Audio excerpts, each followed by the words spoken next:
beko parliament ni akwa akohwe sene owura afenwo Maakye eka asem ne edify ba sabedi ye kwa homa no so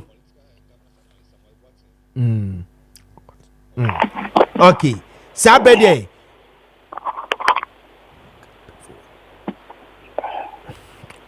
okay sabedi enya owura Samuel Boatin political analyst ewa ahoma no so ye political and governance analyst ewa ahoma no so ene de betwetwe nkomo ofa emu akwaba okani mejoso yize bibia boko de Nyankopon de na chere Nyankopon do bibia boko na quickly catch ye Supreme Court ruling and what do we expect? Ziega, a very normal judgment na ye share ni mo say e betimi aba already no popo Supreme Court de ma Parliament a speaker entering chair na mo no 2 years na eno ko see say Parliament and a speaker enya abotrewo na mo no sie na e bie mo so Supreme Court beba edin chirimu aba our article 97 no say number no eka 14 and the no men preme home pass judgment no ebia na eniye bia mrase beja for no anase speaker eda na di no enya no nwa say Supreme Court edit no say unconstitutional nenya mraso we really Supreme Court no to me say omo declare Parliament and ye omudumedi omo share as unconstitutional ye mra no matter Supreme Court no say to me say obit my say and interpretation no enya bi ehia mesisi in that emu da ho clear ma memo insu so a into the moon no atemu neti no ebenya ewo ye ma Parliament na na o mine so no ene ni yom hihye se Ghana ni vize ya kwa se aban min kwa bata na ni nyina miensa no obi ahu no se ogina brane ewo memu nti bi mi so ni se Supreme Court the orders no the back there na so se Parliament anase Masibe Jafo no e fan dodo no anase le no mo ya minority no kede stand the meeting no NDC omo de beye adwuma no ene ihiame so omo de beye adwuma ana omo mfa ye adwuma de mi se ebe na betre nti na mi hu ni se issue na too political ya law dabi ya ne mra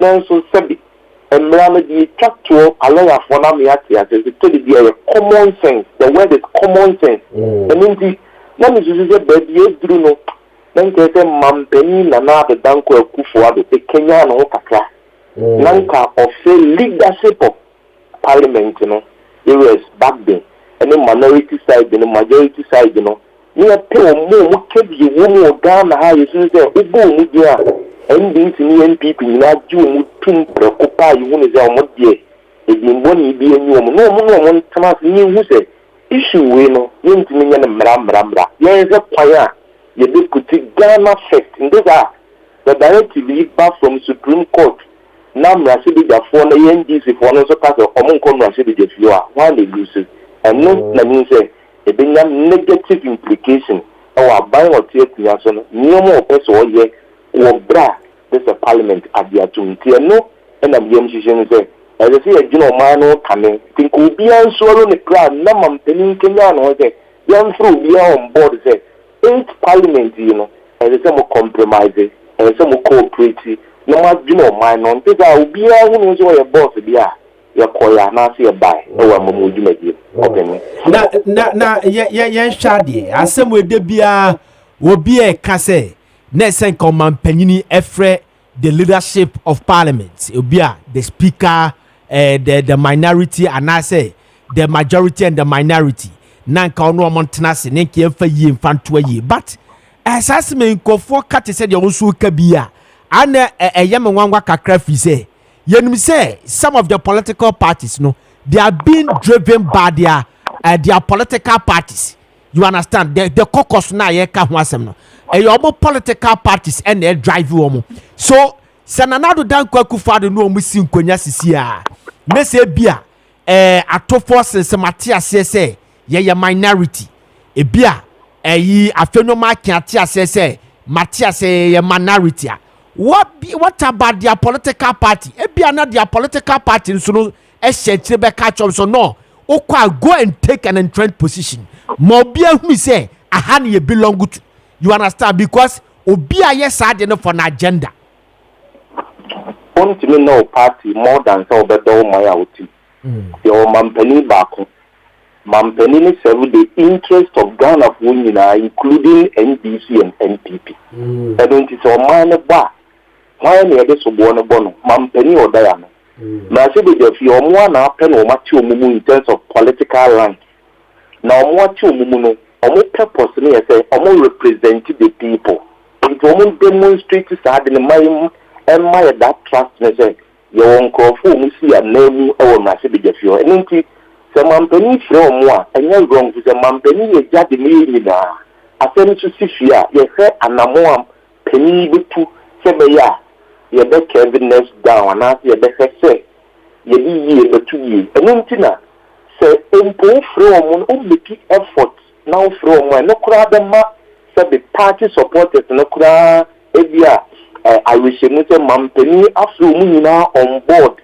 enunti obi e kwotire se ye yen anamo a ye be fa so ama pepepe ye na asundue no aba nti me de na me hu ne den ka wrong say mampeni was the interest of omamuni nyina no sabe o tu sa na mo no e bia ma sa leadership no enye omonko a omo kebi wu mu oga na mpanimfo a yesusu se ebu mu di a obi a sorry ne ye di omu tu we di ye di omu tu we pipigim na nka mi hu ne se sa anamo ne ba enti ma se be jafo no nzu hu se e wo mu se omo wo on the ticket of omo party die na nso Juma di ni edi asho mo ntana e wo mo adwuma enye party adwuma na omo ye no manche bi defio eni nti omo mandate na ye representation of the people no eno ni epesi hu e wo ye mo ase bi defio no enti mo party sisi Ghana for sisi mo pese mo kire Ghana for sisi democracy ni yesu sisi e de kimemu foni ni gina abrani wo amamu adwuma di mu na ye mo de mo pese mo dane democracy na kwa se mo angaza na mo represent mo ho no more represent mo man for the bra part what dia ave na wo gina jam krofo bi e na man to me nti nkom na nti ye democracy ye define the say people the representation of the people dia and look at the brano brami the party can be there and your party for na to aba e de my e timemu fu e Ghana for nti ye Ghana for no e na say ye nti omo ni omo da na bibie e de fato omo ni omo party na politically enya di enya Ghana for women but there who can comedy metwase pa on na at this crucial moment here obi per majority at the accord election because I'm told say ye didn't come ye ne NDC for ni bi members of parliament ni bi edin komo ye ne NPP members of parliament ni bi edin komo na oma share the consequences any there do or you say opposition no babenya the majority no do betimi dia ye say on betimi a sponsor a private bill for example betimi akase pesi etwa e-levy mu ye pese the LGBT o mampanyini jutum eto on betimi aye saade no animanimu ya within the next 2 weeks na bia na so mampanyini anye saade no amakase Ghana for ase ye ka kire mu say this and this and this and for no ba o mutimi twa saade no ye pese etwa saade mu but party nim pese obo betwam eto obia pese was score political points at this crucial moment. So do you think that so mampanyini eno omotenasia apart from say they are being driven by their various political parties no based on this mampanyini no omotenasia saade no betimi agiatu because eye mayi kakra technical dey say dey work na na so ni na no 4 years here the more matoto papa so na say dey get you on service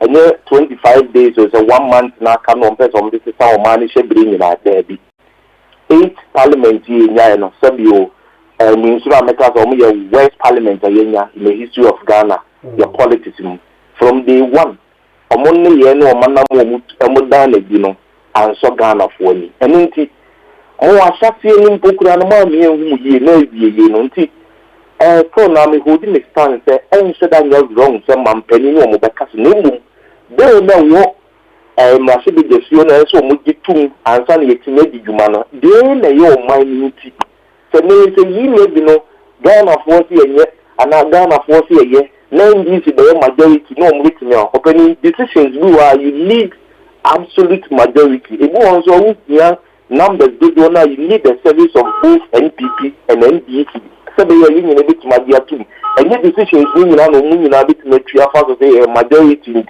into sana mono ma say be there in any case anamono mbetu no that reflecting national interest and our party interest if there is a way now the score political pointer you will be Ghana for be who say idea we no what they score political point and I say anko ye nemu say ye idea bit ma bo man dia adena why not the commodity no men to see who is a Ghana for the do complain say you live in here and I say and say about the ban why na yetinenya majority ni bit me be through abra me ho beto me Ghana for beto na adena you put Ghana first than say abie be a person friend with political lens media they say media to so bit night some yoma be say and this the majority every day decision be na no be out you need both NDC and NPP to compromise and cooperate and send it to an amontina parliamentary select committee no any parties woni pa ba ko pen ko aneto both parties in network the no ya dia to the no ya the budget kwa na ko no mo ya ene we sika no so yento so we yin flow ni nyina na so mo tirim the reason enti say media to say NDC the majority on betina form way out and say abana de bi omo ye bi hu say political implication dia omo be ye flow no mo dey score political points and I disagree with that analogy. Yeah, maybe Mr. Boatin and Amati say no etwetwe enkomo no. Na I say who can say this 8th parliament no you betimi describe this 8th parliament as the worst in the 4th republic, but mamu bisa sa question we say me question am be say ebema me kasa wakakra but obetemase yenhwe say this parliament is the first time ayetimi anya the Hunch parliament. A lot of even political analysts and people who are into current affairs they be nim say ye fra dibi kra Hunch parliament until say ye nya 137 that is 1-2 the speaker of parliament and me tia me who say the standing orders am say order 49 stand for correction and me tia say we can speak local dialect in parliament. No mom so be betimi akasa ayi local dialect na the official language is English but betimi aka local dialect no a che nipa no parliament wo interpretation gadget e betimi de achechirim afei voice voting si ye voice voting na obi a ote gallery hobia no esesa nipa ni pie first pa ni anim saade no ne ma ministers a omanya parliamentarians press omanya parliamentarians omo tena sentia tiamu those for I say I then comfort bi wabaya all these corrections because we have had a lot of speaker of parliament from Alana Jete to Bejna Sechi Hughes to Banfu Abdul to your friend say Do Ajaho to Professor Michael Kwe to Backben omuni na no by but yan huni sa no ma no aden yentimi consider say sa bro na see parliament no it is one of the ugliest side of this 8th parliament. Name this 8th parliament bet aboyat abetiani especially the contention of this article 97 clause G and H no aden ye hunu ne sa na de be kasa this parliament the west. Yes, na yemu be yesusu say parliament no aye rubber stamp. If it's a buy or tear kunyaso, no one absolute majority. It is a BB bar. Say you, one central for Kurana, but to be a more capacity. I did hear a day by day. Then you say a buy no dom do na and clean to.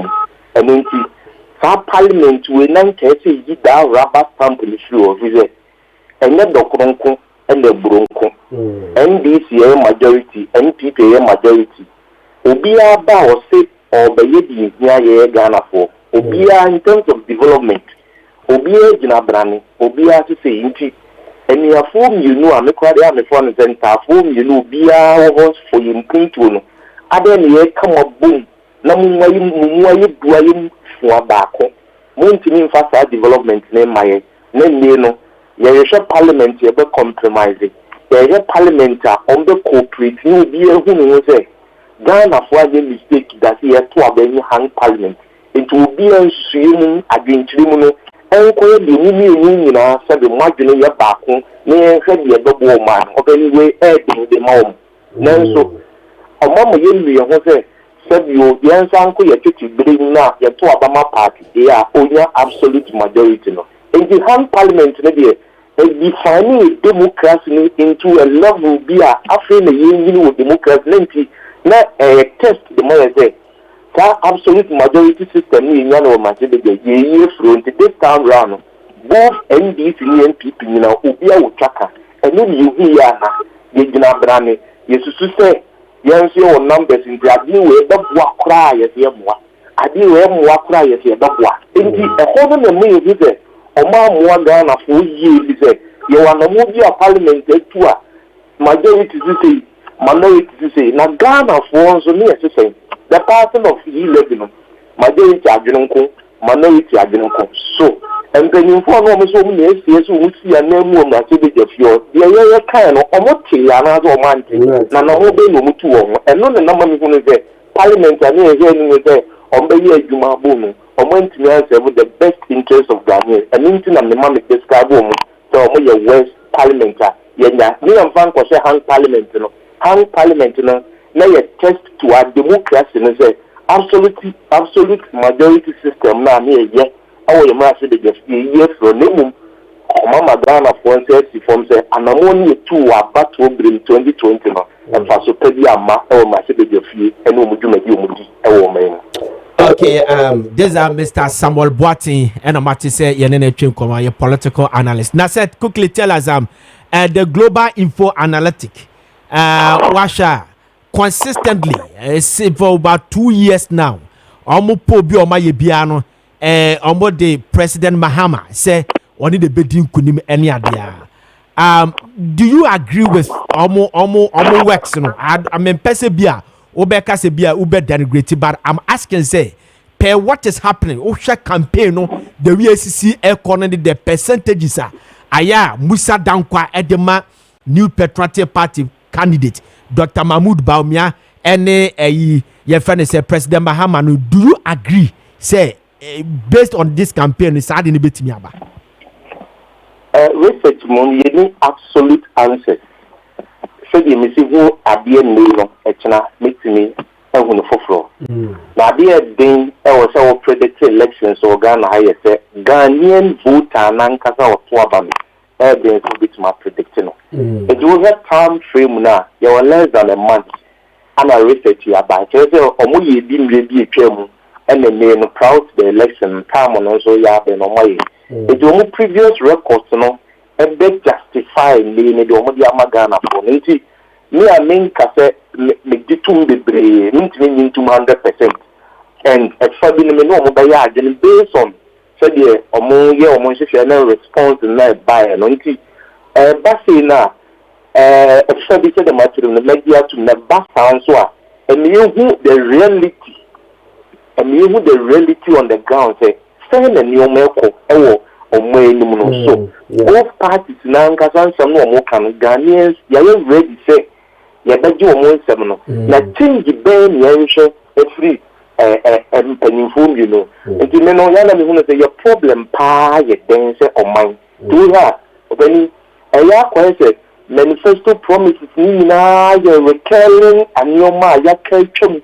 Yes, I redefine the foforo at the amaye that you know before. What is wrong with that? There may be a problem to see.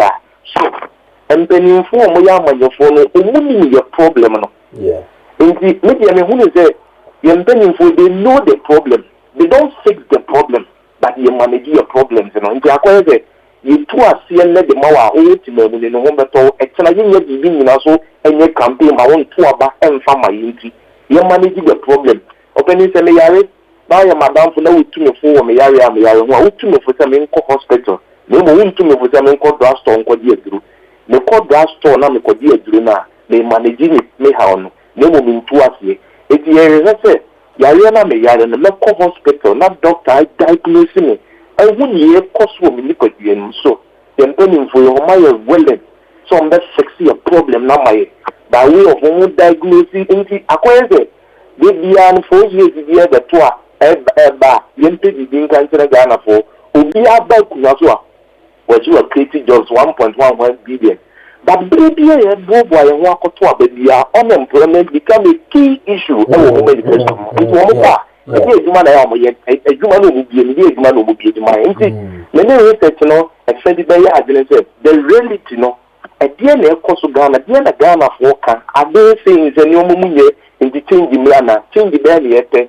e die be na ye say abayo be ba no be address the needs and the want to the needs of Ghanaians nti a political parties ni nyina from e ba say a wake up call the ma ba no tie tia no so no and the back is opposition parties and so restore more confidence nyame ya adoma omo ye alternative to abandon the bit ma banti they 200% nemo efabi no research so yes the anu si but quickly yenra we say na ye fa ya no si wo hwe Ghana based on information since Fourth Republic obi a one year president dan o win election on call the first time and we need that. And there is a change of government in every 8 years. Now, the NPP are saying that they will break the 8. Not that they want to break the 8, but they say you've been following the campaign of the both political parties from the least one to the highest one, from 1 to 13. You've been monitoring them. Do you think, say, Dr. Mahmoud Bawumia, the policies, the manifestos, out there babontin, the neye, the kasa, the campaign in the BB awayano, NPP for bet me a break 8 in the Amani Patriotic Party. BB is possible, yes, but breaking the 8, you know, and your rhetorics, and you know, Juma Zoom, but all Kalabako seminar on paper, no. Politically, the BI should favor NPP based on your political conventions and see what you do. Amamu Dane, the honors are buying what you have and also. Dr. Mahmoud Bawumia policies or the money in a mudaho. But a dear Namu yet also be new impact a being now Dr. Mahmoud Bawumia can be or the Magana. Because that's a problem to see how we go. People see him say he's part of this government. A woman. Any away political means and say, no, and you may do a while, air course, a brain was say, maybe a bit my effective change, maybe only power cry now, a bit my you know. A bit soon is that this I will transfer back to me. It is manifesting some idea. Obia the okay, Biano, a come at the Maya, at the matinee for a boy, the democracy media. No, say a buy or take so based on research, based on Koma, and Ghana food, the same break the 8 of any Jumana Katakra, Akatakra, the NPP, Amanukuni, and even as a research here, the Diana, the other manifesto, no dear, and sounded lofty, and some of the more of their okay, various sectors of the economy, no more, they go acquiring now. But what is the reality now? Nippon was a name or a is that the basic name they define the basic. It is a nano, and you makuya, and I restore confidence, I restore trust over Nippon. And nano, politically, no man kuya, and then so it's my convincing the panel at the basis. Into a nano, a human and anything is a biano, a monumental, you know. And then they Jumano into so that they bring a total and a good reflection on the ABC that was that bra or the manifesto promise no Magana for me. Okay. All right. Is a medawasipa na kabe pe yibi na media busa question but me hwehwa me hunu ntime mpese me mistake enti yemfa ensi ha sei dan kan pese me busa say na say post bi baya na Dr. Mahmoud Bawumia or yes say or no benya 49 point something %. Ultimate crosso 50+1 vote. Emma President Mahama so 45% any ade. And Kofoye. Yeah, they say America de fato ho. Do we still have to invest our belief or trust in this say opinion polls? Opinion polls, and also absolute. Based on precedent, the SIDA was almost said to them, the power, it didn't more credible, from power, and global Ghana. Your policy on education, policy on health, but on reality, Obiwa exchange rate on and family, they more than the full question in your body. Yes, it's depending on the situation and the time when you're demand. We always say to go into deeper places. It's really cannot be what the people are exposed to. No matter how mono, and yet the other can book more.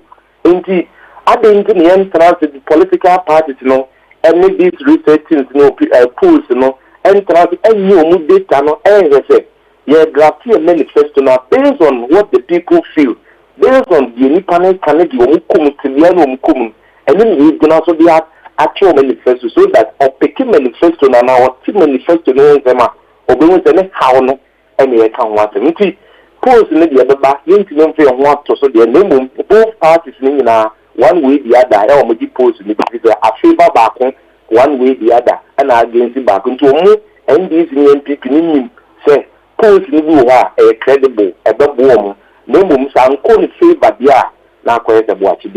Yen want to so the answer. There was slight implication about what the people feel and what the people think about the elections. Okay, thank you very much, Mr. Boatin.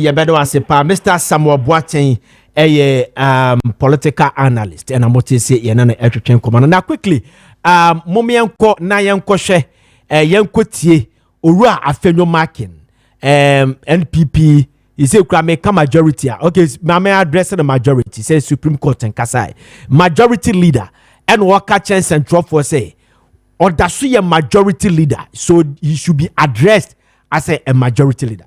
Let's go and watch Ura Afenyo marking. A matter of importance to you, the media. I urge all of you, the media men, stop describing the MPP majority as the MPP caucus. Stop describing me as the leader of the MPP caucus. As part of your journalism, your job is to follow the law, to disseminate right information. This matter came up in the court, and I beg of you, it doesn't matter your political affiliation or how you feel as a media house, do justice to the issues. The speaker made the pronouncement. He has turned around to say he didn't rule, he only expressed an opinion. You have a court of competent jurisdiction, which court Mr. Speaker himself subjected himself to its authority and jurisdiction. He came to challenge the first ruling. The court ruled upon after argument by his counsel, and finally the court said, no way, your ruling, your determination of the matter must stay. What else? Any media house who needs clarification must see clarification from the court. Stop describing the majority caucus as NPP caucus. Stop doing your headlines where you will say that Afenyo Markin, the leader of MPP caucus. Afenyo Markin is the bona fide leader of parliament. He is the majority leader of parliament, and MPP remains the majority caucus because our 137 plus the one independent, that was the proclamation by law in the house, and we've remained the majority caucus as such. I will urge you, the media houses, all of you should ensure that you contribute to this sanity, because we need you.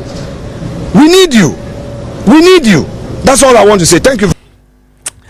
Okay, Ora Afenyo Markin Kwamena, majority leader, and what is or Kasanwa say, and central for in say ye describing and ye addressing as a NPP leader of the NPP caucus. He is the majority leader, and the NPP caucus no that's a majority leader. Now, Okatwa we say the Speaker of Parliament is in bed with the National Democratic Congress. Just say the Speaker of Parliament, one in National Democratic Congress for no konakrana. Just say omo dampa bakoso and omu create such a confusion in Parliament. Let's go and watch that video.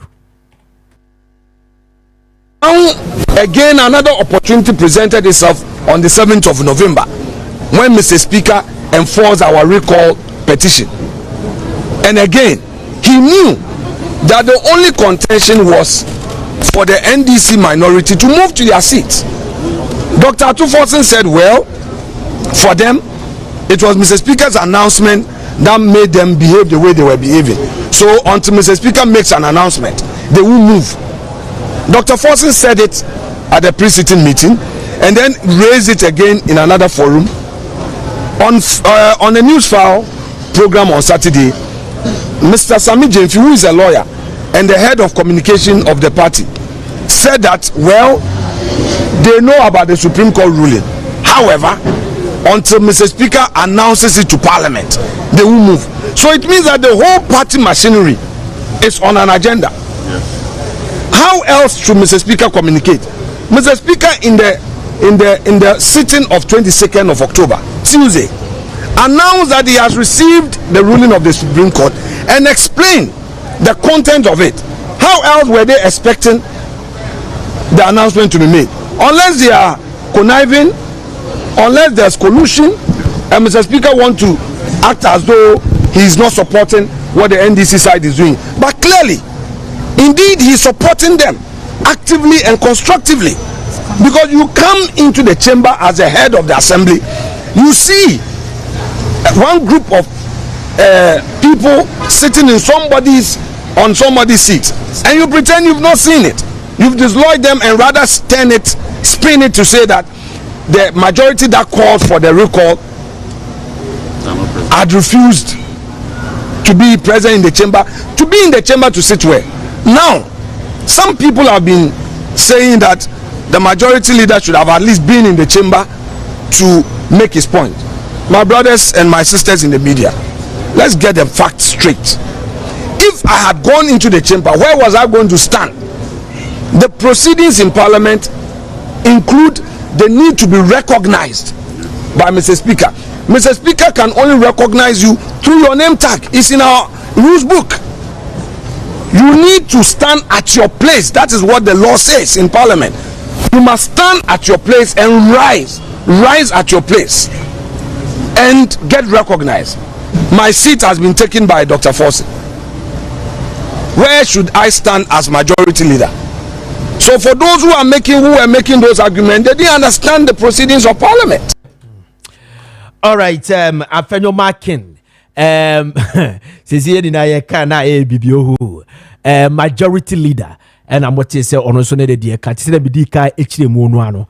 What you say almost suspect say Speaker of Parliament one National Democratic Congress caucus no minority no in bed and almost create confusion our Parliament. Menya honorable ni Amasa Namwale ewa hasi former NP la Dade Kotopon and Deputy Agric Minister Ababe Kayensa. Yeshua ni mu say our Mohammed on a member of MPP Communication Directorate also Ababe Kayensa na afiedim pese no atuja. But before that no meba honorable Namwale so that before that mame kasa asem we say fancho open iPhone ato tien you e bia person use iPhone usi kanso e bisu ana usi ka betimi ato iPhone but bia na iPhone 6 and 7 ele betimi ato but nan ka opa anka wopa iPhone 15 iPhone 13 and a person auto na usi kanto enso o how to atwa EKD iPhone installment for aba na EKD iPhone installment for say iPhone bia upe bia hey say iPhone 300 kwa na upe iPhone 1.5 kwa na opa waso de bra se ne bono ye betwam na watwa mu 40% pe mutie ye where the pa ubetua 40% pe na de aka no ya spread no now with the 3 months atwa de aka no we ede we de mu da ho pa it is a bia opeso use iPhone eye EKD iPhone installment for ene no wudi nkoma yi we ama no mamu ayefo ede ama eti wo kwakwaje iPhone no a na sika no watua iPhone bia na watua 40%. Utua 40%, 60% no ana aka no na ya spread it na fe watua no kakra na oseme kan kire say ono owo American Mall opposite the Odor Right Circle hasia na American Mall no e wo Tito Lane Odor Right no side ho opposite honum na omwo na fe number we sisi a 053 99 85750 053 99 85750 and 053 67 87 973 053 67 87 973 EKD iPhone installment mama obia yusu iPhone yadamu ase pa na tiemie se yare bi etete wo yare bi ti say syphilis gonorrhea pressure ulcer stroke waist pain, cesarean fatigue, malaria, liver and kidney problems. And etete o how to eta police in Nedruno. Do no ye fed imboost herbal mixture. Do na to the police ni no edruno. And no and ababedi yasem edi amaye. Se obi o hono mo a the immune system na ye weak. Yariye bi atwamu a che manache yariye bi atwamu a che de fofo no che obi anwansi kakra bi na ebi abano so o how to atwa kwehwe imboost herbal mixture achi akwan police na duro no eno na no obia enom na police na duro no esei nyame adomara kwa pharmacy bia abeko bia no ubenya bi ato afi herbal shop bia wo Ghana ha bia ubenya biato na nyame adomara kwa sede na otifo ebusa no ne ebi ko oti region ye di bi ko wa eye upper west region upper east regional capital eno se boga tange di bi ko ho ye di bi ko tamale ene ni importam ni na eno de region na no obenya biato na greater Accra so ohwe ati akwan anase ope biato a ko Okaishi drug lane eno so obenya biato Kumasi nso ye wo hopa ena boko enso ye wo Calamet pharmacy eno no low cost road eno no boko also obehu yayim eti se wapom dimpo ho odene kra eno so still obetimi anum imboost herbal mixture na edi wasem edi amount we share ti akwai ne fe number we say 0246 208496 0246 208496 eno so imboost herbal mixture. Okay, o police in Edruno. Honorable Namwale Ababe Kayensa. Yeshanimu say our Mohammed, a member of Communication Directorate and my new Patriotic Party, and also Ebeba. Honorable Mama Kwaba. Honorable Besemo Wakwaba. Besme Joso. Bibia Boko de. Hunamu Boko, Nibia Neboko, Hunam de Boko. Honam ni eboko ne bibia na eboko matiase pa ye betekasa because I'm chire Ghana na me ho chire mama fo ho chire won ye eduan bia tin kafra no kwa sei enu na me da dum som enti ni MPP fo aye Ghana ase no enti ye bibia na eboko sa arabo ye beba akuafo issues ya kai na ye beka ho asem ene sa koko ya ye ya sa tutum biemu ne scholarship bade ma koko farmers nya ba why deputy minister agric pay member ho no but before that no na oka parliament member ben na oye member of which parliament? Oh, I think 4th, 5th and 6th. Yeah, 4th, 5th and 6th. Okay. People been describing this parliament, the 8th parliament, as the West. I disagree with it. I have my opinion, but disagree with how they are describing this parliament. As Obi Awaye member of parliament, Wako parliament that 3 times, 12 years in parliament. Should you see this parliament? No?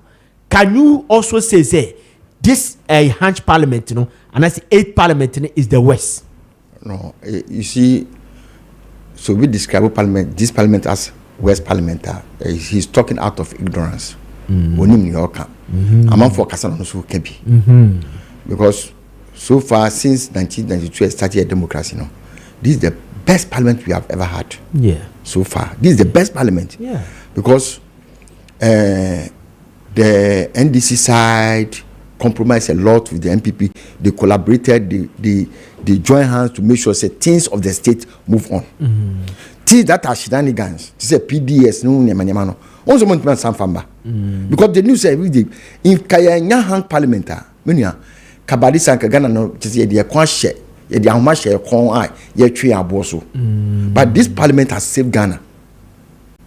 And Mr. Speaker has been the best speaker ever because of his tolerance level. Yeah. Because of the education he has been giving to Ghanaians on how parliament work.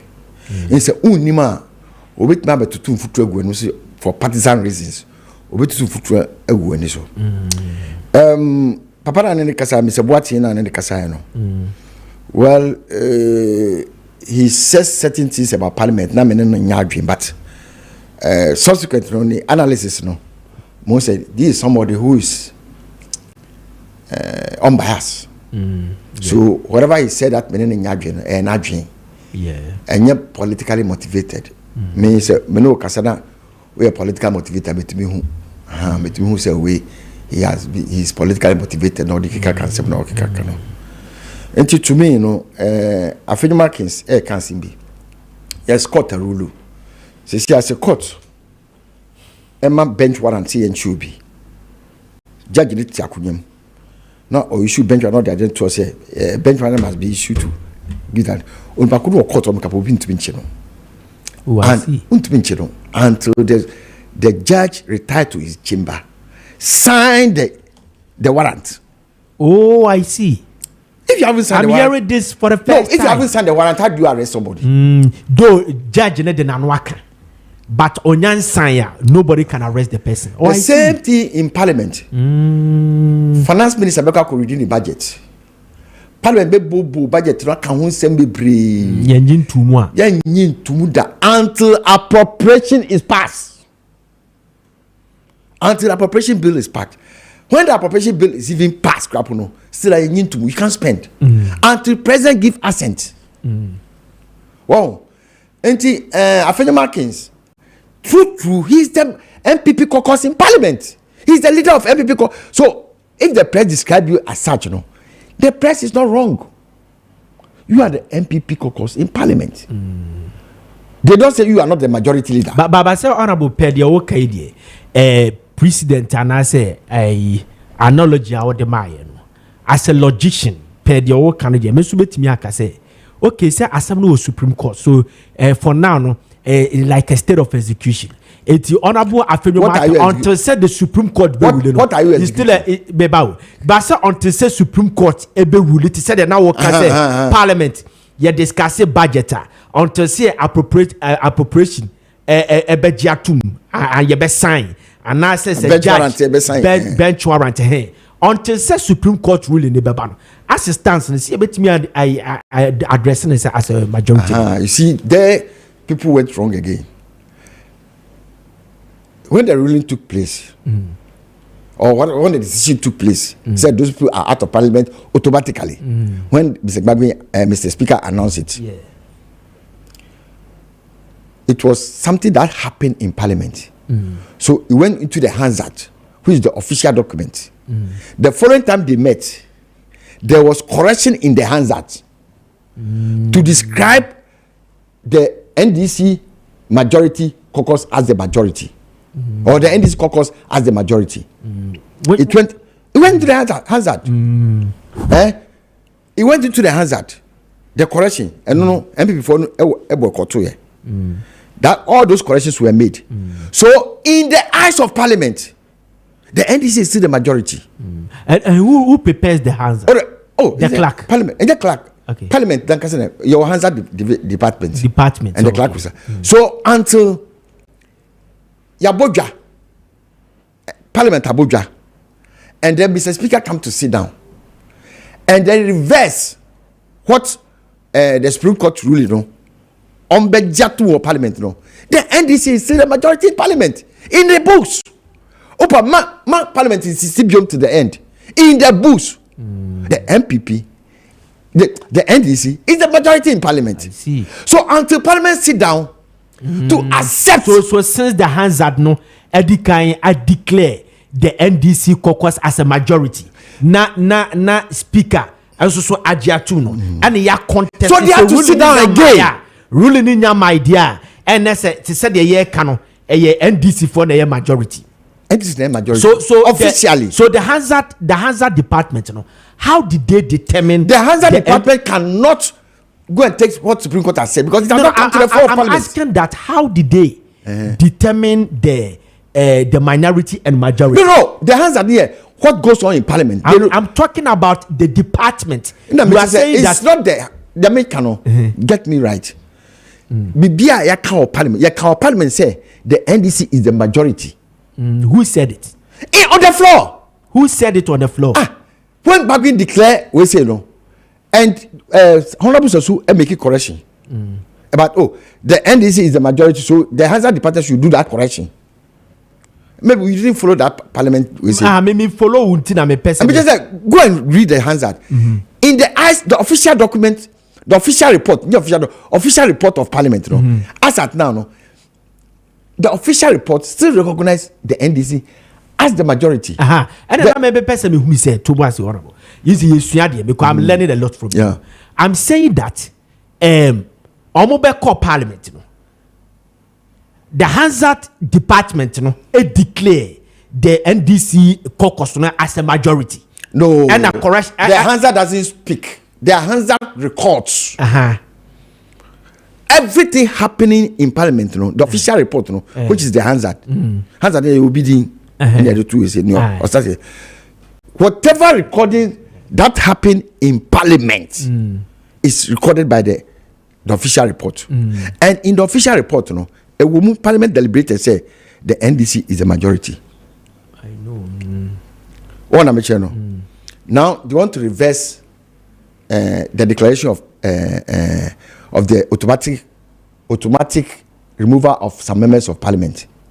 Supreme Court rule. As at now, no, the report says those people are no longer members of Parliament.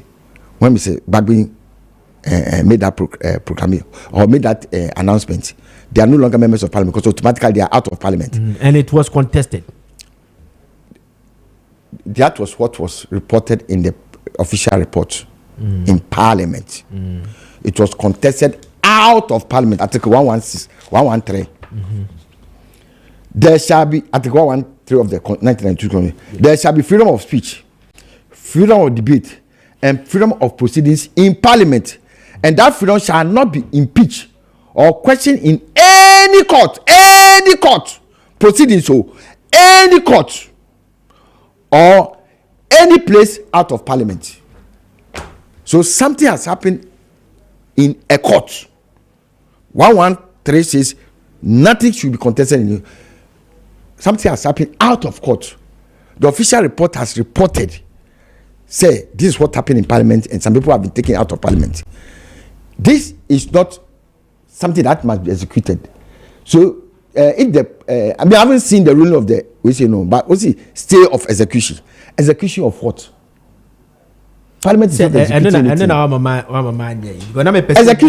Execution of what? Na maybe person ka odimi because your initial comment. So the person be trying to say, as at now, no, the NDC caucus is the majority. So wait, the Supreme Court has ruled. They have given an order that must be implemented. That order cannot just be implemented in a vacuum. There is a process to reverse what Parliament has done. Parliament cannot just reverse anything just like that. There might be a sitting of Parliament to take decision. So if you go and you don't have a quorum, you cannot take that decision. Decision has been taken already. Yeah. So to reverse that decision, you might get a quorum to reverse that decision. So stay of execution of what? At the time we call Parliament, you know, who drew the attention of the speaker The minority leader then. Good. So the minority leader then, and a draw speak attention say seat to any seat we say a vacant. It declare vacant. By constructive notice. The notice of the electoral pool, no, they use it to say this what has happened. That has contravened Article 97 1G and H. Okay. So this is what happened, and that decision was accepted. The motion that the Atoforsin brought was accepted. Do you get what I'm saying? Yeah. And when it was accepted, everything, because they came in. Once you come, you are counted. Once you come in, you are counted. So when later you move out, the decision will be taken. Me will be that. Ropa, we boycotted. They took that decision. It is law now. Until the mention say, you need the parliament to take decision to reverse the decision, earlier decision that they have taken. But not Supreme Court. No, the Supreme Court, they will have to reverse based on the Supreme Court order. But there's another process. It's a process. As after Supreme Court, Parliament took a decision that NDC caucus is now the majority. Parliament will take a decision based on the Supreme Court to reverse it. If you are not there for the Parliament to take decision, the status quo hold. Meaning, we say until you are there to take that decision. Parliament we say be keke obi eto and say china you what did was happen the floor of parliament is that is parliament. What happened on the floor of parliament is parliament. So what do you expect today, the ruling Nebebano from the Supreme Court? What do you interpretation of that Article 97? Yes. Oh, there are so many routes as Supreme Court may take. Supreme Court may take you like mekankan clear and non-ambiguous. Like I say, Article 97(1) we say is clear and unambiguous. Or it means I can say futuristic. Or it means every interpretation that the Supreme Court will come out with. But me, I'm expecting that Article 97 1G and H is clear and unambiguous. The American principle should prevail. Because if you Article 22, Article 22 of the Constitution, it's about spousal baby. Article 22. So Article 22 we say of the Constitution, a spouse shall not be deprived of a reasonable provision out of the estate of a spouse, whether or not the spouse died having made a will. So we say the court too. The Supreme Court says it's clear and unambiguous. And here interpretation. So all the judges should go ahead, all the magistrates and judges should go ahead and implement it. It's clear and unambiguous. So the decision the lower court took is right because it's clear and unambiguous. Whereas may I see it as clear and unambiguous. Look, New Parliament, I suggested amendment of that article. I'm put the matem. And a political party says he can't do alcohol parliament because me I wasn't happy with the cross carpeting, but that article came because of Kakubani third parliament now or a leader of parliament. Honorable. Sad you see. Wako parliament da. In parliament 12 years not easy. Now be a kase political analyst any other if we will be listening to commentaries and all that. Say a few weeks to the election. The few weeks to the election. Then after the election we'll be having another few weeks to the swearing in of parliamentarians and the president. Say NDC Fonya majority now. What are they going to do? Why are they still want to be the majority side? Tell me, what would be the repercussion for the NPP caucus? The NDC for within the short possible time to the election. It's not a matter of a few days or 2 weeks. Me, she can't be the president one day. One day, I will be president. A book we say during the Fourth Republic, there's a certain gentleman named Niamasana Mwale from nowhere became the president of Ghana for 1 day. Pope John Paul was Pope for 30 days. Kuntukuruku the first or the second? Kuntukuruku. The first. And that's Friata. Now you go for penny. That time you go to secondary school or no. Or be do a change for 30 days. No way. Yeah, can't a change in my account. Yeah, can't Popa John Paul 30 days no account. So it's not a matter of and now CBA majority will be able to stop certain things, certain shenanigans on some of the but let me tell you something. Ebinidi so called one factory is kind of Kakuma Krofobino. On Bezia baby district factories were this 28 days is there too. But I say it's a future. Ghana despite the election. That money can be given if the NDC come to power. That money can be given to them. They say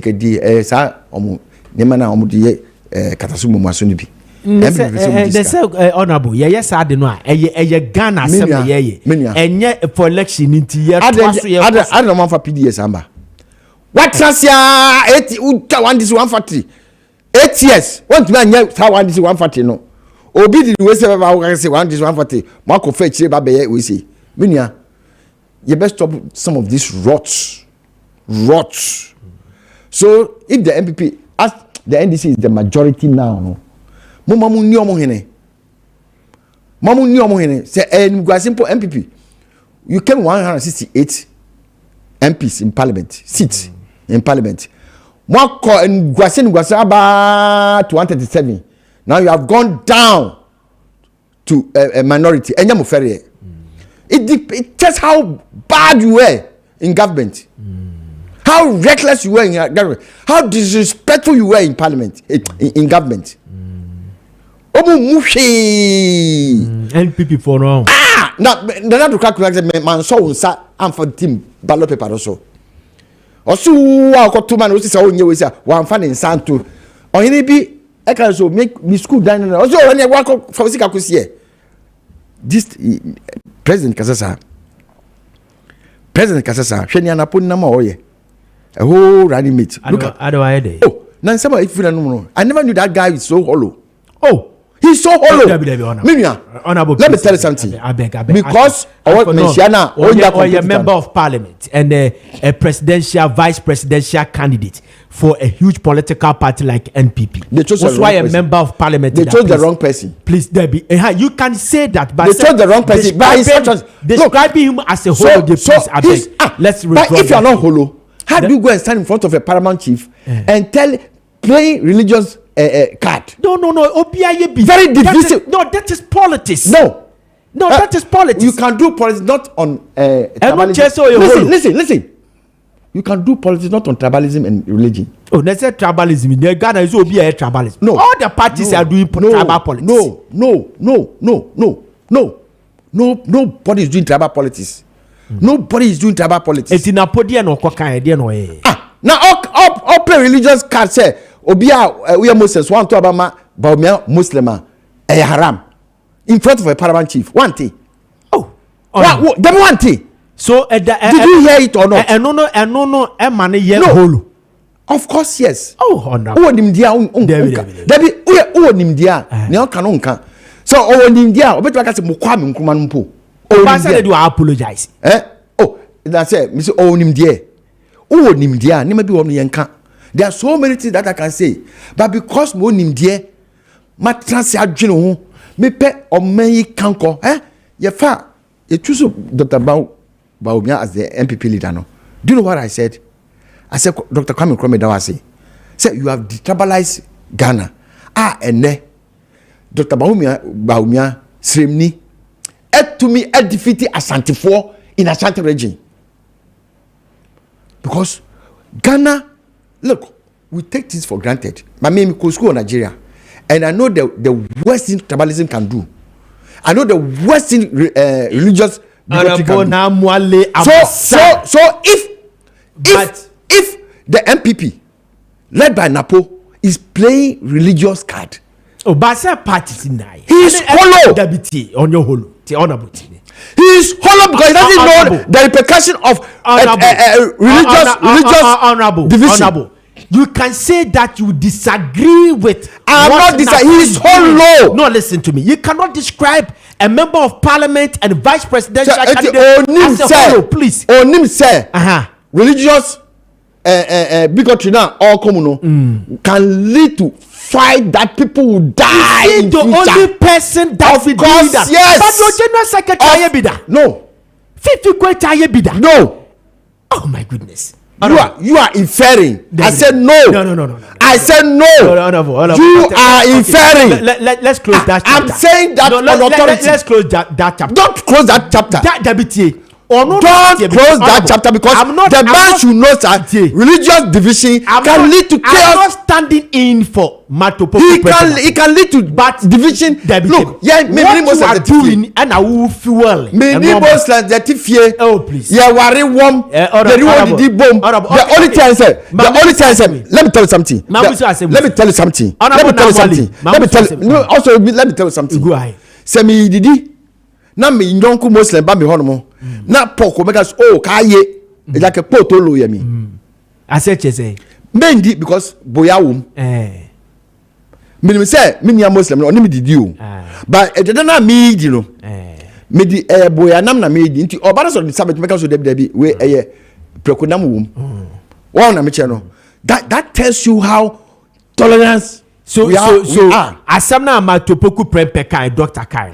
And no the West in this campaign. It is a very destabilizing statement ever. And no the West ever in Ghana. And no the West in the most destabilizing statement ever in Ghana. I disagree. So because I disagree. And that's what play a tribal card. Do you know men can play tribal card as a religious card. Religious card. The status of Matopoku Prempeh no, and then small political party no.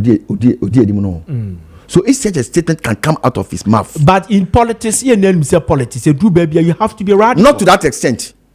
Yes, fine. That's not to that extent of what I do agree with you. Said this the level no is beyond Sadia now kind.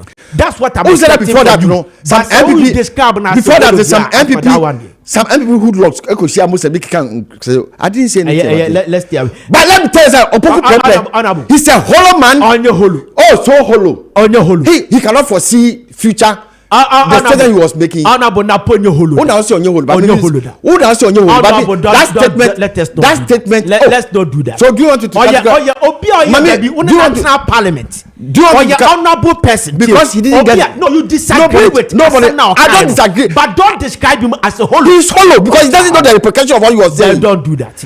Now on your hollow, you should know the repercussion of what you are saying. We want one Ghana. You don't. Nadipa onim. Honorable Mamusu Asemusi. Over fourth parliament, fifth parliament, and sixth parliament. It means that you worked with three speakers of parliament, right? Ora Bejina Sechi Hughes, and Ane Banfo Ado Ayeduma, Wani Do Ajaho, and so Ayeduma. But you are describing Agbababin, Right Honorable Agbababin, as the best. Nipa miensana no mu yeduma. We only in yeduma, but you are following the your friend say proceedings in parliament, and I say stories in parliament, and how they describe it as the best.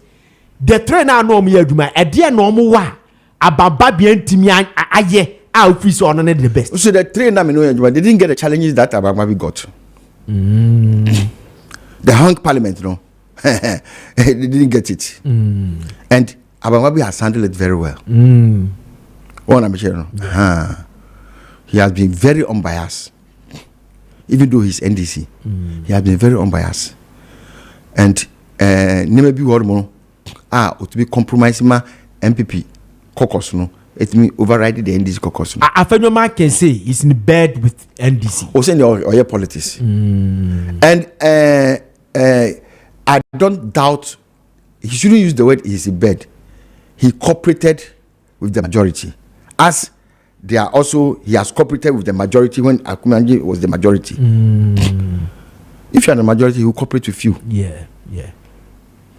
Honorable me know ya because sa parliament we see Senkofo kase omo the West because na me cap me bisa Honorable Boati, Mr. Samuel Boati, the political analyst. Let me say, this parliament, yenya obiti say Mr. Alajeti, yenim die baby anewo. Yenya obiti say Bedna Sechi Hughes, yenya Banfu Ado, Dua Jehomunia, and some of them they were members of parliament. Dua Jeho was a member of parliament, but sa voice vote now. Papa Nitimika say in the standing orders of parliament. Papa, are you Mr. Abambabin? The standing orders of parliament. So the BT. Uni say see a two abaye voice vote na. Obi owo gallery hobiano. Ese a many pano epie abonte until sesap ayi Abambabin bebano. Sam Ranison or Hodada. No. But then you have two about near my ministers and president not sound no comfort.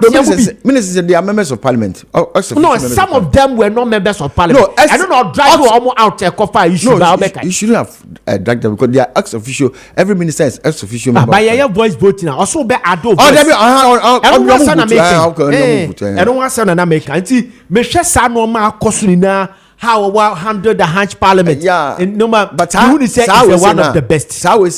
Yes, that's what is in the books. Yes. But let me tell you something. Even with all the what is in the books now or implemented, people can still challenge the voice vote. That's why other speakers allow others to be there. Oh, okay. So when the voice vote comes, you can still challenge. Oh. And a voice vote, and they consume 90% of decision taken in parliament. I see. In the case of you could now with when it comes to Nancy put them real for you. Is it consideration? When it comes to the consideration state, a lot of voice vote. Honorable Namwale, former member of parliament, Emma Dade Kotopon, Enna, Yanane Etchen Komono. And your former deputy agric minister, and my memory said as I said before, Yakoye next topic. So, Honorable Katre, are buying in the last less than 2 months. I buy to Kukumu twice. Baby, I do Kuku, I do they say, I need sempa. Oh, what's the the first time of October that $CD say? Send it 11 cities. It's here 17 cities. Into 2 months to me 2. What the CD value, the dollar value, no? Is about 49. About 49. And then, me say about 49. 7 is what they call 3,000. Is about 4. And I'm just say, look at the dollar CD exchange rate. So, you say on your in the Juma so but a yes or two. The Juma so ya no. Coco a Piafonso many scapa. Me say the Juma so ya, and so people in some man, Juma so ya. And the scholarship for farmers. Cocoa farmers. Near Masana Mwale. I benefited from Cocoa Marketing Board scholarship. Tell what that. Me. I benefited from the Cocoa Marketing Board scholarship in Ufuripeni Secondary School. I see. 90%. Your call for Ufuripeni, no. Na headmaster, a friend, Mr. Siampofo. But we was in tertiary. Or tertiary. Tertiary. Well, it's good. Good. It's good. So you can benefit from Cocoa Marketing Board scholarship. Cocoa Board scholarships. So you demand the whole Ghana students and I say in for the I say a cocoa farmers on the tertiary institution are buying more scholarship. When they can. Or the president or farmers did a dinner. Or send any waka. Or nanwaka. You how it will unravel. Yet they say hold my be implementing. I cannot say and ought to be yet, and as we say, we with me. But let me tell you something. Ghana tertiary education, mostly, baby, I'll spend this car first year. First year, no, and it's the first year, no. John, the man, mama, see about first year, or make sure so be take we say na yakanyina over G SNIT loan. SNIT loan virtually free. I see. Meji SNIT loan, him for about. Me be call retirement. I can say 5 years I me call retirement no. And I'm calling him go to me SNIT loan. Me call no. Sikano says sikano man no interest. So it was a peanut. I met me salary met me give to me duane sika. Me ko transfer moving pick and I say Labari Pressure Beach lunch. Yeah. And I'm be tua says cano. And because I'm going to and I'm so I have 2 ways. Either I pay in cash or make me the contribution be. Me slip contribution be no. Be the free cost because you know me slip contribution the free cost. And you almost use me 3 slip contribution. 3. And so I contribute 240 months. Only 3 months fee man. Not say I claim me sikano. So that money, whoever brought that idea of slip loan, no, wa boagana pa. So that money is virtually free. And I say unya juma untua. And at first nanka obi guarantee you. They say there's no guarantee system. Odu Ghana card the back way. So if there's no guarantee system, go and take the slip loan and finish your school. Okay. So the CMB scholarship and every Cocoa Board scholarship is an icing on the cake. So the nyamiasi on fan ni shisha nyina to mo ko ese kufo de na o increase salary I want fan shisha to ma atamis be shebe to mo tuai no into fan shisha nyina to salary be na kufo nya de odin bi o what's that police for? Single spine. Kufo ye bibia wa implement it. You know jama tamils. It's the same to you. Onye bibia nearby member implement it. Ye be implement it. So I implement so ye be. Even though it's not in our destiny, no. All right. We'll do it. Yeah, a couple of messages here. Yeah, run a kakra na here. Oyi bo boating different nerebe hinet yaba. And I say the honorable Namwali is more can still Dr. Baumia Eda number 1 into or catch honorable Namwali say Okotwa bana Dr. Mahmoud Baumia Eda number 1. Adomba Kwadwo Eda Nejaba. Na Obisa say Ziega or see we host and I say we a panelist and Ziega and Ayini Bisa and Francis Chapman Clark Eda Nejaba or say good morning on the Obabechai and Zim only Justice Asian.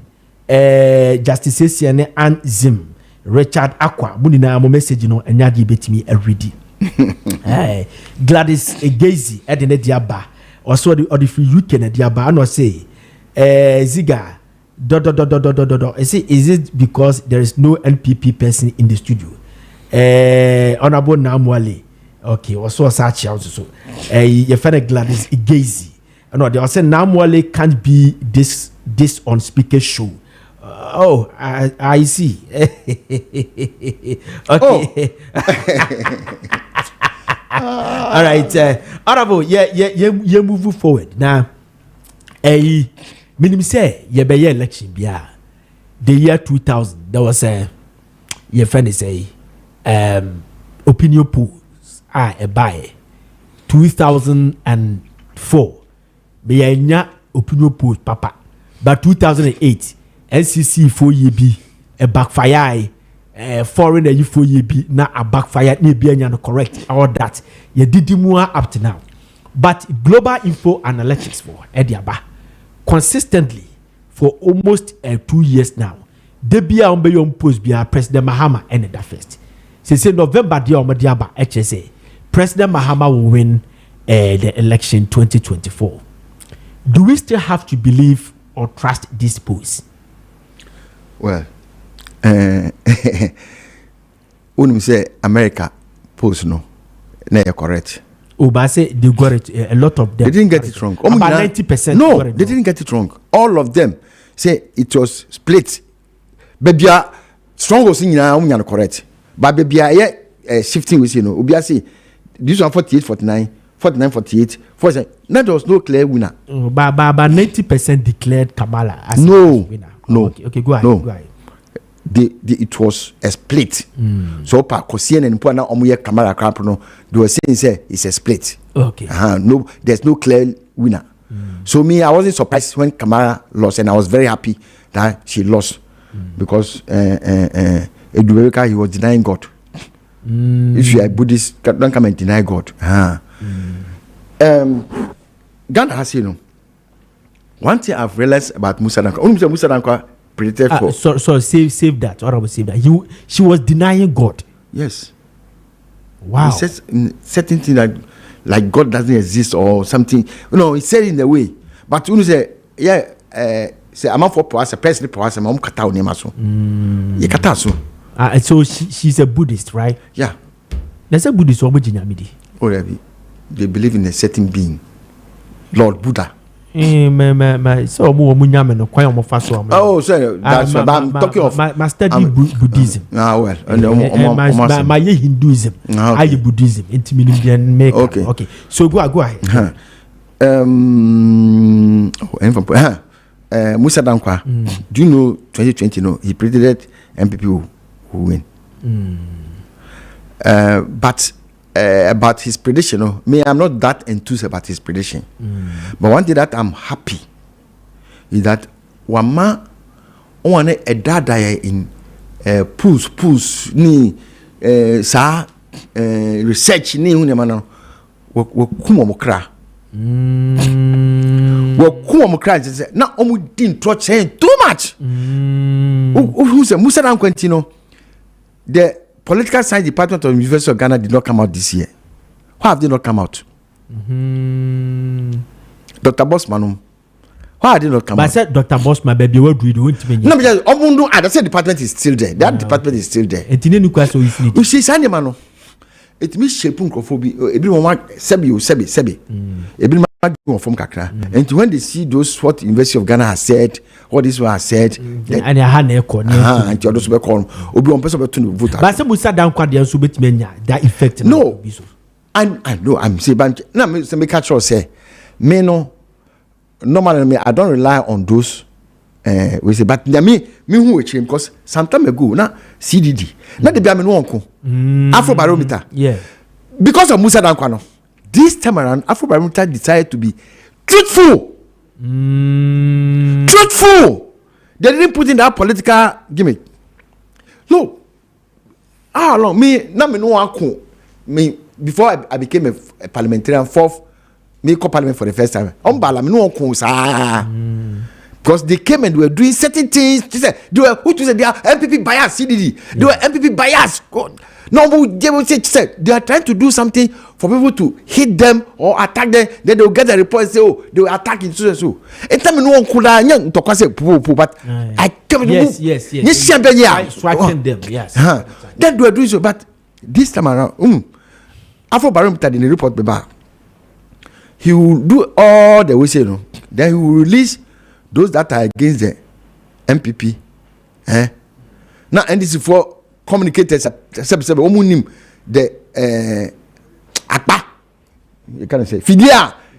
Yeah, Afrobarometer for Esumno. Yeah. No, I said, oh, Afrobarometer, and now they will say, and they can say, now, afraid, my president, you know, no, all the against the NDC, no, they are two in this one idea. So a communication meeting because look, you people should not praise this Afrobarometer.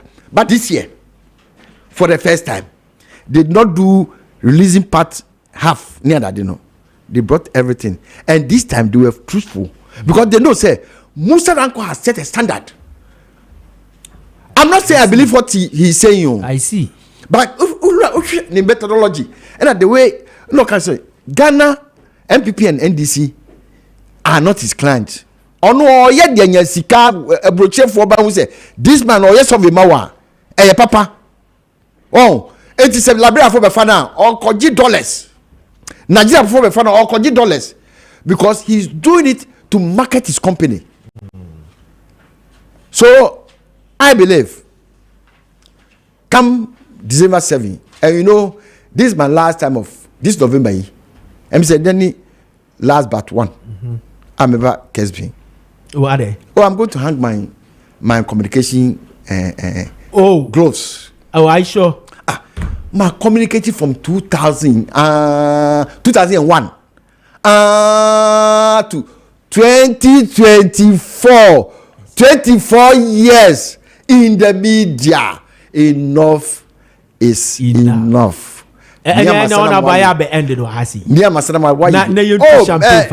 Meko other piece of Meko Homo, Unia Meko, or me no started a radio good Meko now. Mobako egg.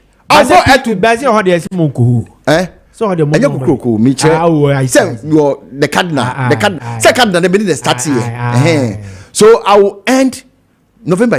I will end all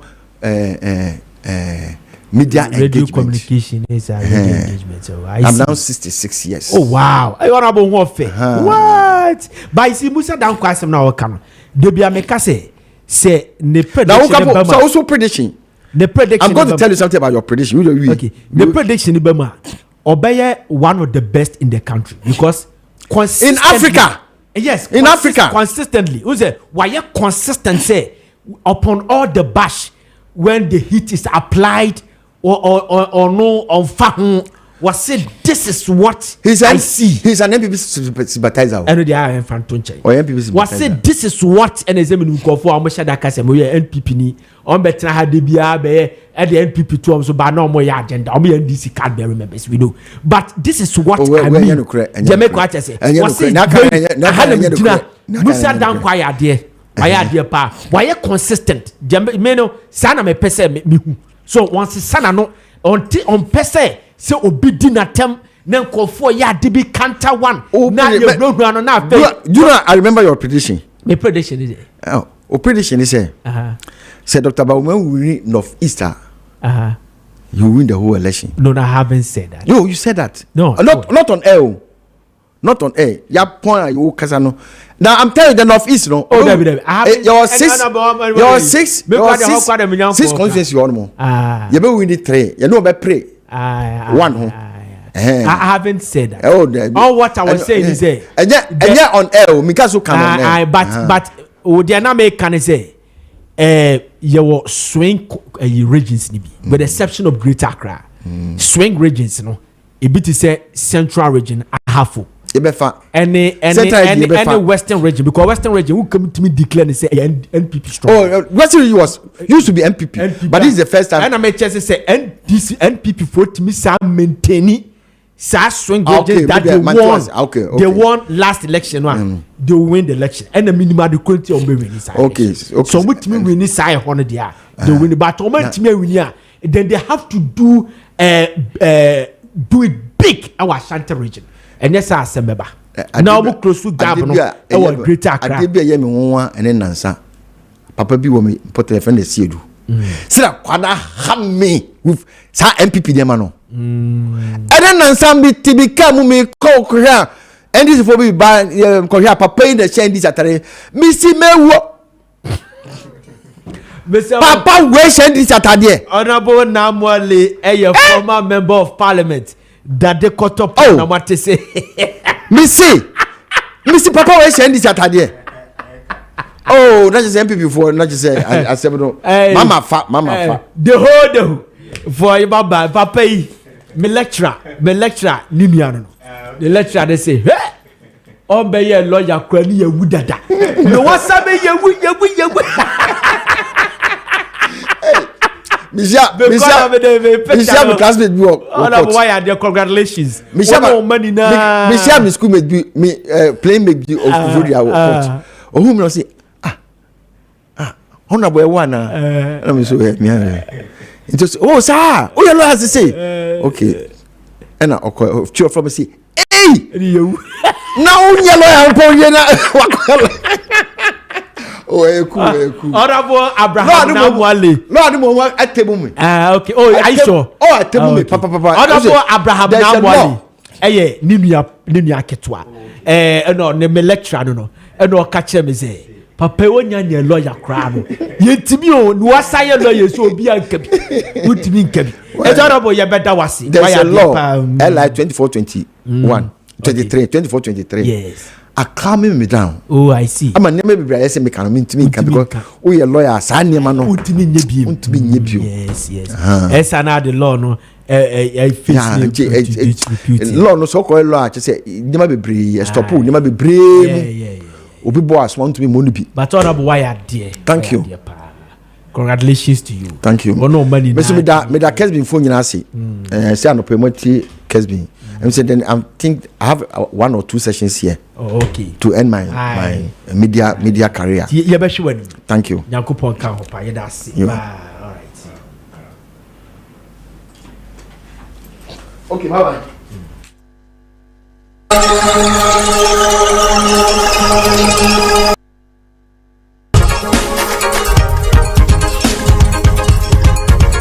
Okay.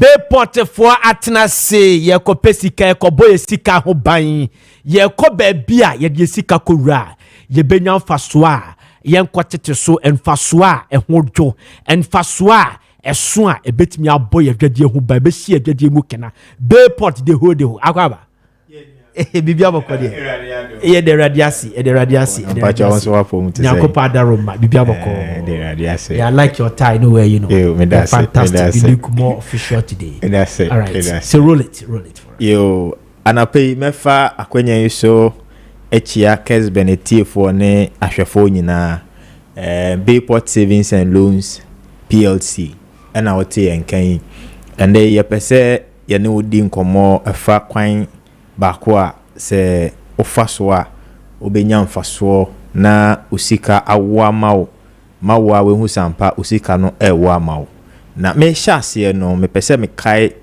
kan adanse bia customer bi die just last week or say ansa na ordinary sika ebeto Bayport aye fixed deposit no na onim se Bayport de government workers nkoa and a more loans but oba be Bayport fixed deposit no hu se ye mfaso no ekoni nimpa na he is very satisfied with the unique services we have given him. I see. If he say the relationship manager no efre no from time to time e ma ni hunu se ne dwuma na ekosen ne mfaso a wenya e say na so far no he is impressed with Bayport fixed deposit. And intino say oh share na utie na Bayport Savings and Loans enye government workers in kwan ye more loans ye wo fixed deposit product and obia etumi eba beyebi me kanesa no ye ka se fixed deposit e den ni tie mu ane se wudi usika tu sika krabia na botai nyina ne se obenya mfaso e wo so enintino se wudi usika eto sika krabia emrebi abotai nyina ne se obenya mfaso e wo so the entire council Bayport fixed deposit ama one se the edikan very affordable wa ho odin ebedu 5,000 ekwa o qualify se obeye Bayport fixed deposit bi afen so mfaso a ye ma ono mfaso a ekonenim very attractive and competitive o sanso ye Bayport fixed deposit no a oye na sika no breso a ye tua no within 24 hours sanso ye very flexible nti flexible no ye 3 months ye 6 months and ye 1 year afen so o sanso nya akwenya eye rate negotiation nti no mebo sika nibi na machere mfaso a se wo de betu Bayport a obenya na afen so ye numbers no atudwa na ya kire akwan ama obi a opese oni edi sansa waso bia no wama yatenenka enti mprempren ya make say odi usika 5,000 ebetu Bayport 3 months say opese onya mfaso a obenya 286 cedis oye no for 6 months 5,000 no obenya 623 cedis 1 year 5,000 wo mu 1,300 ye no 20,000 for 3 months mawa eno nso obenya mfaso 1,146 cedis 6 months no wo mu 2,493 so ye 20,000 e wo Bayport fixed deposit for 1 year obenya 5,200 eninti we kire se mfaso ni mfaso a ekonenim upeje mu ko 50,000 for 1 year obenya 13,000 as mfaso ewo usika no so eninti no semprimprin aye kasei o hwehwe bebi na odi usika to na we hu mfaso a Bayport should be the best place a esese odeba eninti ye numbers no ye 0245 15 32 83 0245 0245 15 32 83 and I say 026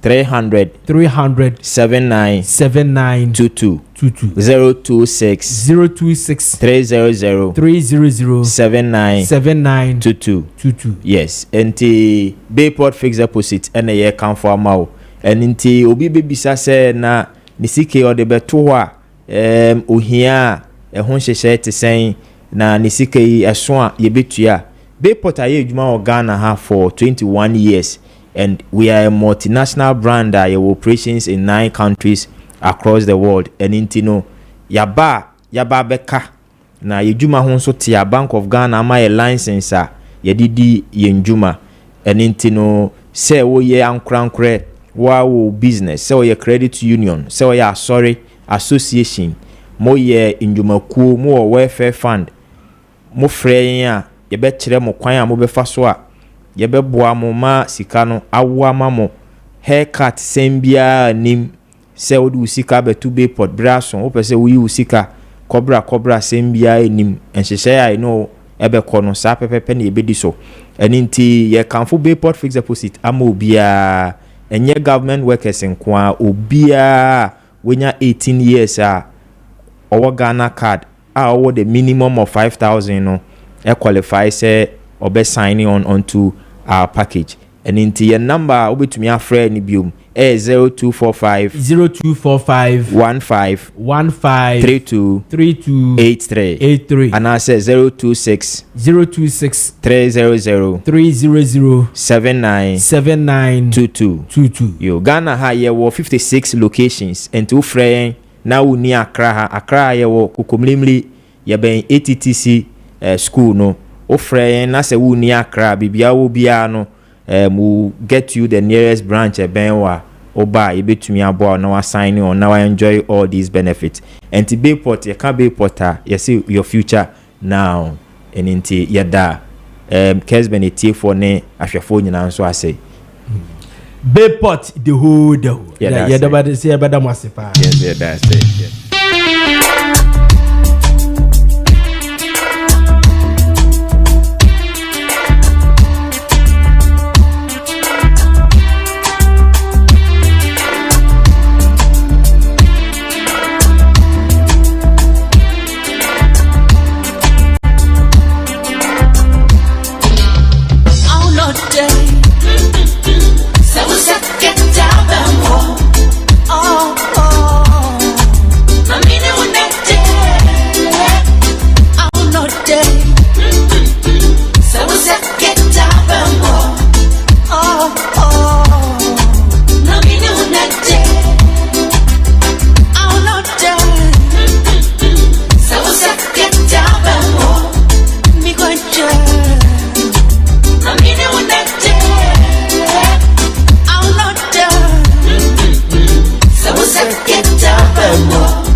AA Sadiq Herbal Center for Semen Kanchra will say what the Flexon 600 at the bar na Flexon 600 Herbal mixture no eye for omwa what joint spasm a fey numbness or honoma now sano aye titriti wa we nam sa baby a wo dane your moja swati ama say wunti ni na SCCC was we here Flexon 600 Herbal mixture na wanom ama wuntinum no yi clot ni na de from se na be ya moja na betimi adi ehu afrisane ye pa fei sexual weakness obia wodo koboso sisia na wagemu wodo koboso sisia na wagemu eni kwa se basa be ma de se wutimi wurawura yie so wutimi bon yie se ne be ya oyire ebetimi amo afo se wode elephant herbal mixture so ediaba mo akoko ehamo no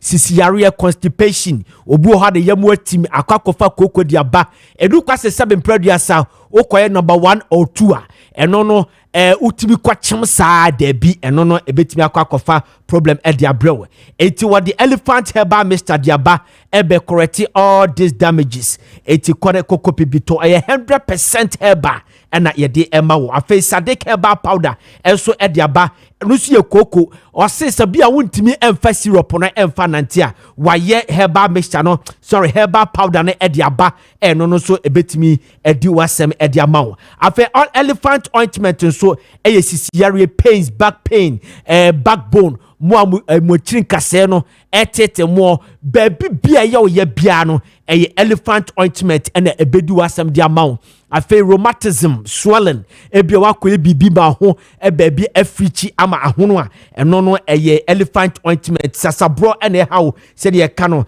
rheumatism no ene hawa elephant ointment and ebedi wasam edia mawo so opere dodo atu akoka shi drug lane Kobidia Enterprise Kingswalk Herbal Rupash Herbal Tenatet Herbal and a Helusi Herbal Obunano Oshia Chakwaya Obenya Ebu El Honum Tansuna Tema your Little George Pharmacy Ashaman Ekus Pharmacy in Koko your Hillside Pharmacy a Hona Benya Kumasen Sonoko Kolinak Herbal Ubenya Biato Ho and a Misty Herbal so Kumase Apidank Herbal Freddy Mens Ko Herbal and a Mama Becky the Nansuno Ubenya Biato AA Sadik Herbal Center and a desire in Rome na Abba was so here Chakwain Ewo Mori Junction near the toll booth, or you can also call us 0244 153 511 0244 153 511 and 055 799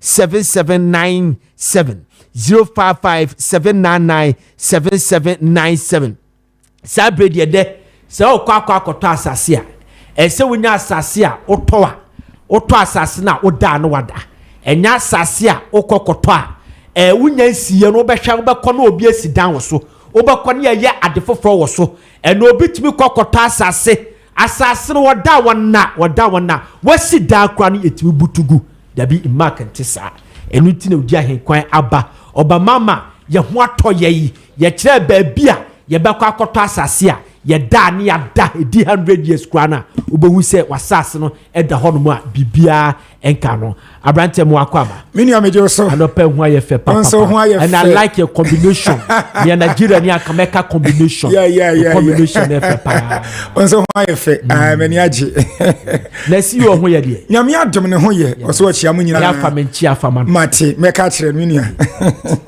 yo Awusia for yamfa enchia sonko a emu oduru emfree Imascon Estate Ghana Limited ena no pay baby bia wutie yen ene baby a wo hwe afidi kase yi yamfa enchia sonko yi emrew na wo pani ota adwumakoi ano yewra hope wo sememfa enchia ni kama mo na men kan chem se nyankopɔ wo nhia mo papa na afenso so odamo ase onna adwumafo nyinata ene se ebra wo hya ase bo dawro ewa afidi kase so no munya no ejejemu muntu na ejejemu de beka bia da no mutie na sopam na afamunya komapanso etu anamo ya most of you mumu dodo na ada no modi akire ababeton sase ne bi ebi nso baba be hye yensase ya mo hye bose mo beba na mo nso mo baba betobi ebi nso afei anomu eboabo mo nse wono beba eno na yero ho bi se me kan kyem se emre no gusu a ekọ enu ti no na promotion ba kon de esi enti fufo ya ya hyase no bomodi ansa obema nan aboto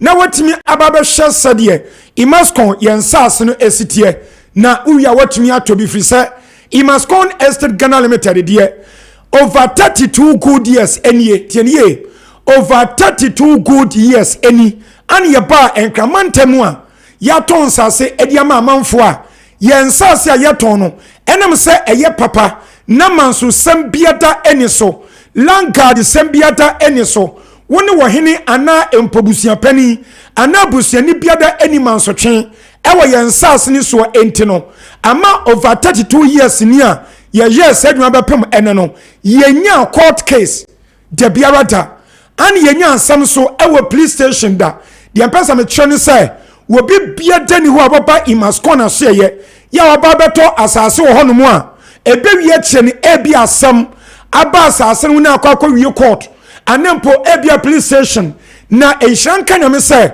woni omba beto ya sase no obiampon koi ensan emai emfa report to be emai se asase amoto ma me no ebia we na woso ebia obia wa ba se an ska me tua me cheska boni ana bia asase ni mpa moto ye no enwo nkrata asem enye ebi nsi da biarata we na me ba me ka cho say wo pani wo dadwuma ko no ano yewura hope wo so wono de na asase so wo ba ye no wo gidi se nyankopon hata so we anamonto bia nipa ye to bia no ye bebu ho atan bibi biada ye biada no nyankopon wo hwe ye da atia nkom no to nsafra kwa kobu ho atan afensu so sade be ya wo nipa wo betime na gidie ene awrehemu ewo ne munti ni bibia wo ye bia no make sure say enkoya dia bewia se no wo begina ba bia boni dimbone enu nti ana ne nsase a ewo twopoli ya wo toni a ye bon dawuro no eye nsase papa eni da nsuom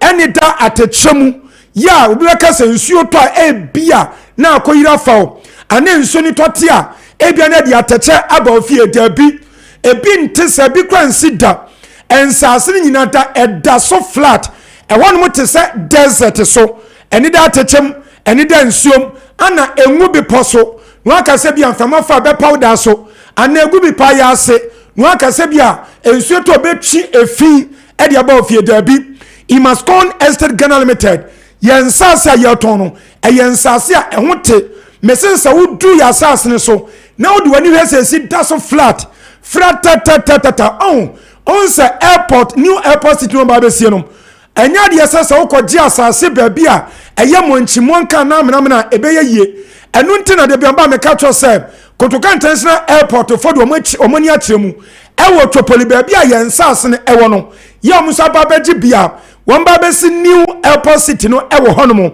enti etresa nsama metra meka no enya bosem kasam yensase no eye flat land abusia enu nti ana empo Reverend Sam Kranchenkrab also pani atundin sa Apostle General wa beto asase ni bi ewo honomo ya no omunya ne bo hye ya yesane new airport city baabi on be si no ene bo hye ono so wa bia ni prayer camp kese oto odin sa Silo City enu nti minu yansa meka to na no pay no enya trosem enya bosem kasam ensase ye ton dia ma no ehu bibia eye genuine ehu nkratasem eye genuine mesa wo pa Lands Commission aseye ne di kan koye wo checks ana enquiries ne bisa say eye no krese di odi asempa fi Imascon work and no krese eye Lands Commission form ama Imascon form krata ya omudijira so edi omadwuma won bibia eye kama minia me pa ucho dia mi kenya trosam enu nti bra ne betobi enu nti ana soja fo nyina ba betobi approach for mudodo a teacher for mudodo chesa me kan me jatuma bai enu kwari dia ye die nti ana me yensase no egusu a obi aba betobi mini a wutie mi yensase a ye kan wansami ye no ma ye didi djuma no eye 0553 840 646 0553 840 646 and 0553 838 730 0553 838 730 and 0209 155 437 0209 155 437 abusia yensase ayeka so promotion ma kuna wiye ento ya pagem kakra enka ne yensase ne plot no na chese price na 30,000 cedis na one plot na 30,000 cedis nanso we yam no kasi yateso e de about 20,000 Ghana cedis 20,000 Ghana cedis and after so half plot on so pa ye betwa mawo eno so enka ne no na 15,000 Ghana cedis and so nam no kasi yateso e de about 10,000 Ghana cedis wow 10,000 Ghana cedis abusia the attention me sense you to so from what enti de ense papa gwa kwam say yensa say one plot here 20,000 cedis no di kan efa 5,000 Ghana cedis ebeto ase for 5,000 Ghana cedis ebeto ase na 15,000 aka no ya the 12 months which is 1 year ana AC ho Edia 12 months 12 months which is 1 year no tuadia kan kakra kom say wo betuadia kan nyina awie ana fa health proton so mesian kan na 15,000 Ghana cedis nanso ho donti yate so edia ba 10,000 Ghana cedis eno ne yesi di kan na fa 5,000 Ghana cedis for 5,000 Ghana cedis ebeto asem wo de 5,000 to asem onse ebeka 5,000 eno and ya this 6 months bosumi nsia yadi si ho edi ama osetua ne kakra ekom sabo so minsia ne beso no na nyame yadi ado no atwa ntemi nua omani anhwe office na tia kwana ne yemedi nkomo okay it was Sprinters Road community 18 junction Sprinters Road community 18 junction yani allied filling station okwan so ene di enhwe ne mutiji no ma ne bio na afa yen sori so na abusia yenko ye no ma edi kan no eye 0553 0553 840 646 0553 840 646 and 0553 838 730 0553 838 730 and 0209 155 437 Messi and Sas no Tripoli Dowenya kwano so ya Central University and in Sagleme Afadabo House Monfra ye Monfra dia ka biara busia ye rebeka mo ye da mo ase. Okay, thank you very much. Okay, all right. Na breaking news about say Parliament is sensemo ana ye ka ho asem sisia no Supreme Court rule say what's the unconstitutional. Okay, yeah, or say Supreme Court the abase speaker declaration here unconstitutional. It's not just said the that's the Supreme Court. The Supreme Court akanon. Until Ebrana so sabre de yeko anane boati studio na Joe Laka e the sports no ade ato so de amaye. Nyame ya adomo a nyambo odemo ochina ye besai ahia. Birthdays ni bi o hodo ma mo fanya yi na yenye ne ntem na ye sorry so.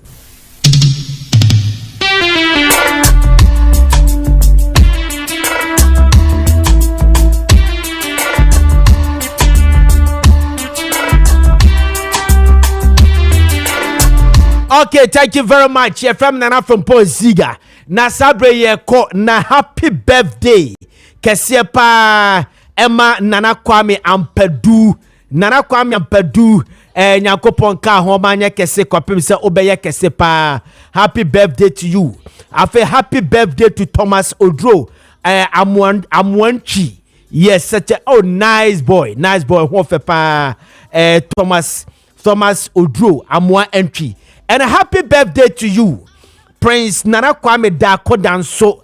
Prince Nana Kwame Dako Danso. Nana baby obia ya chacha nyakopon ka hoate omanya kesenche wa wofo. And a happy birthday to Aliana Ama Benzi. Yay, akra hofe papa. And a happy birthday to Edwina Ekufuba Echampon. Yes, on that TV no so Edwina Ekufuba Echampon. Munina nyankopon ka munina mo ho. Oba monya kese pa kwapem se bobe kese pa. Nana from Ziega nie. Men am this Maakye dwumadie wa Kessben 92.9 at the Ebrem on Kessben TV. Richard Apia Sapon. Mr. Sapon and ekuchiri nsem na dugu krata so de mamia.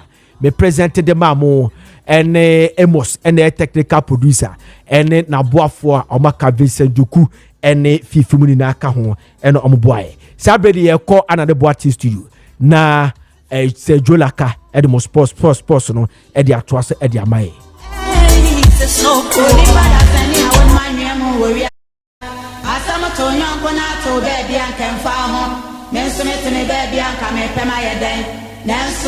Waduma kuma ba de bo nipa bata nipa ho obi ada na nyonko yesu ne yirasio obi a woni duma odidi bo a oman wokwa na ni kosi na fro wa yuku ni chechere ne ma obi ana ni koso ni ja obrechi ni kukodo fo eja wo mu anku ni maba aguna na yiri kwa ba akasa no makasa french mu obi na no a wobo ajo asana na ho febia woni bono so a wo wira cheche wokwa ne ba ne na sene ne ba ejo no bi no nta bi eja wo mu anami di asem asa shirina no mpano wa asem eja wo mu asoma bi aba woduma nkoma oba ade ehye yense yeni nsa woso eni je ni agrewo afe wunua bi wi ase asoni mu eba sa wo yira kwan so akire ne kwampa no bi asem yo bi asmo oni pada sani awon manwe mu wo wi ase ha asam to nyonko na to be bi ankemfa ho menso metene baabi anka me pema yeden